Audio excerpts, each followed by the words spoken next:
Olha pra câmera aqui, faz um alô.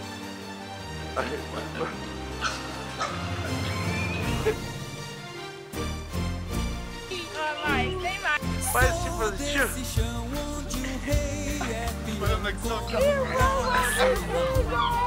Laça, fere e marca, deixando a ilusão de que tudo é seu, com coragem de quem vive, luta, sonha em ser mais feliz e quem sabe será. Voam livres pensamentos seus que vão pelo ar, o fazem sonhar e sentir-se um Deus. Bom dia! Boa noite! Está no ar o programa Fito Rural, que trará a você informações ideias. e curiosidades do mundo da fitopatologia. Recebemos aqui uma carta do nosso telespectador, Sr. João da Nirva, e ele afirma estar com dúvidas a respeito da sua lavoura de feijão. Alguns problemas estão ocorrendo em sua propriedade. Ele elenca aqui na carta 4 principais problemas fundamentais. O primeiro problema que ele diagnosticou em sua propriedade seria que ocorrem lesões na parte inferior da folha que vão de coloração marrom clara a marrom escura. O segundo problema que ele nos cita seria o que ocorre necrose no tecido foliar de algumas plantas. O terceiro é que ocorre em reboleira. E o quarto seria o aparecimento do sintoma na vagem, circulares e deprimidas. O nosso enviado especial, o engenheiro agrônomo Igor Vandenbroek, foi até uma propriedade localizada em Castro, Paraná, para mostrar sintomas semelhantes ao que está ocorrendo segundo a carta do Sr. João da Nirva. Igor, é com você.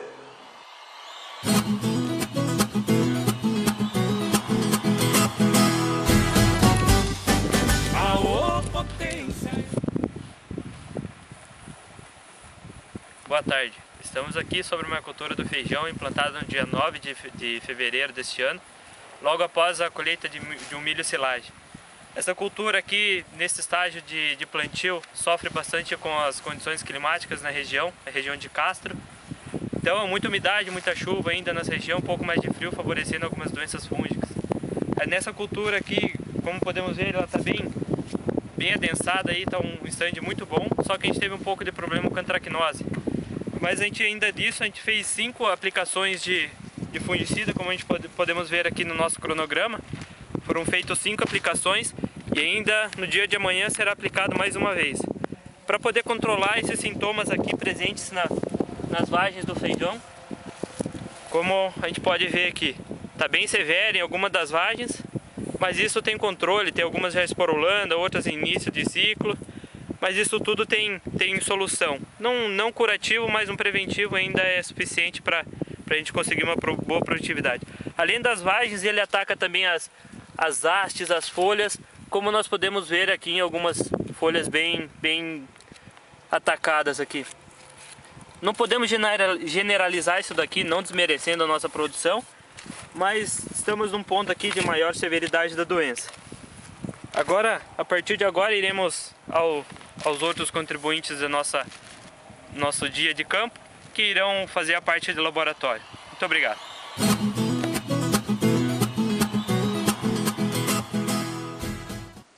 Obrigado ao engenheiro agrônomo Igor pelas explicações relatadas a campo. Agora nós vamos aqui a nível laboratorial explicar um pouquinho mais para você, telespectador, e você, Sr. João da Nirva, um pouquinho mais a fundo a respeito desse fungo, certo? Exatamente. Isso não é. Esse fungo é importante para o Brasil, é importante para o agricultor, ele deve tomar cuidado com ele ou não? É uma doença assim, de vez em quando que acontece? Então, na cultura do feijoeiro, o Sr. da Nirva é a doença mais importante que tem, a antracnose.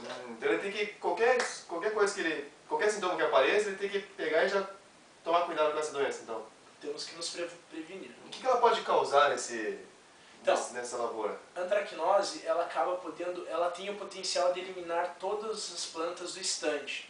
Ela infecta todas as plantas. Então se o senhor da Nirva não tomar cuidado, ele pode perder toda a produção dele? Perde toda a produção. Certo. E essa doença, assim, ela acontece com que temperatura ideal? Quais são as condições ambientais para ela acontecer? Pelo que nós temos relatado, a temperatura fica entre 13 a 27 graus. São temperaturas amenas Certo. Existe uma temperatura ideal assim para ela? A temperatura fica por volta de 21 graus Celsius. Entendi. E em relação à umidade, tem que ser muito úmido, pouco úmido? Umidade elevada, 91% de umidade.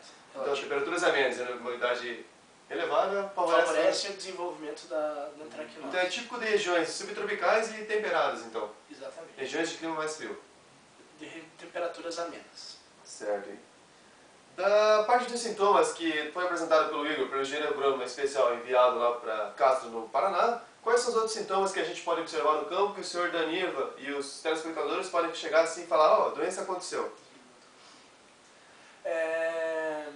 Depois de 6 dias o aparecimento da doença acaba ocorrendo 6 dias após a infecção do fungo na planta. Certo. E na plântula, assim, acontece alguma coisa nos cotilédonos? Como que o pessoal pode observar na planta, no estágio mais inicial da lavoura? Então, geralmente na fase inicial, as plântulas acabam sendo... Apresentando lesões? Acabam apresentando lesões marrons e escuras, negras, né? No cotilédon? No cotilédon. E as sementes, quando ela vai germinar ou quando ela vai ser plantada, ela fica com uma coloração diferente? O que eu posso observar? A diferença nas sementes sadias para uma semente infectada é que ela é esbranquiçada e ela também acaba enrugando. Certo. E na parte de etiologia, agora, na parte mais científica, na parte dos nomes mais complicados, para você, telespectador, ficar sabendo mais a fundo e ter mais conhecimento desse fungo, quais são os tipos de fases, quais são as fases, como que funciona esse fungo? Sabemos que há 2 fases, né? A fase imperfeita e a fase perfeita. A fase imperfeita, Hugo, chama-se Coletótrico lindemantiano. Isso. De que subdivisão? Da subdivisão Deltoromycota. Certo. E a parte sexual é representada pelo fungo, é o mesmo fungo, só que o nome diferente, que seria Glomerella cingulata. Exatamente. Da subdivisão? A fase perfeita é essa Glomerella cingulata da subdivisão Ascomycota. Ascomycota. Bom lembrar. Alguma coisa assim mais interessante da etiologia, isso daí que você pode falar pra gente? Micélio septado, ramificado e geralmente ele é entre hialino, a coloração hialina, a marronzada. Isso daí, o que são os acérvulos que eu já ouvi falar no meu longo dessa carreira aqui de agrônomo? Os acérvulos, Hugo, são É formado, onde é formado? Eu lembro que tinha alguma coisa a ver com esporos, onde é formado. É onde formados os esporos dos Os conídeos e os conidióforos, então. Exatamente. Certo. É alguma coisa a mais? Bom, eu acho que você sabe que são 30 raças só na América Latina. Nossa, né? quanta raça? Então são vários? É uma diversidade de raças. Então o controle dela é um pouco mais difícil, então. É bem difícil. E como que esse fungo é disseminado assim, lá na propriedade do seu João Danilo? O que ele pode se atentar para diminuir essa proliferação desse fungo? Nós temos que nos atentar aos restos culturais e à limpeza dos implementos de uma área para outra. Geralmente isso são grandes problemas. E também as sementes contaminadas. Certo. Eu observei em algumas propriedades que eu visitei que o controle da irrigação também é fundamental para o senhor João Danilo se atentar para diminuir a incidência desse fungo. Já que é um fungo, o esporo é disseminado ou pela água ou pelo vento. Então a irrigação por aspersão seria uma forma de aumentar e potencializar esse fungo ser disseminado, né? Exatamente. Certo. Em relação ao controle, métodos de controle para diminuir a proliferação do fungo, além dos restos culturais? Imprescindível, além da eliminação dos restos culturais, são as sementes sadias e também tem algum tratamento químico na semente que é o benonil mais o tiran. E também o uso do captan ou do tiofanato metílico. Certo. E essa rotação de cultura tem que ser com gramínea, pode ser... É ideal que seja realizada a rotação de cultura por pelo menos 1 ano na propriedade. Certo. Fica-se claro, senhor João da Nirva, e aos nossos telespectadores, que não devemos fazer rotações de leguminosas com leguminosas. Então plantio de feijão no começo do ano e depois você planta o milho, então tem que ser diferente, então. Exatamente. Entendi, para não ser para outras leguminosas não serem hospedeiras desse fungo.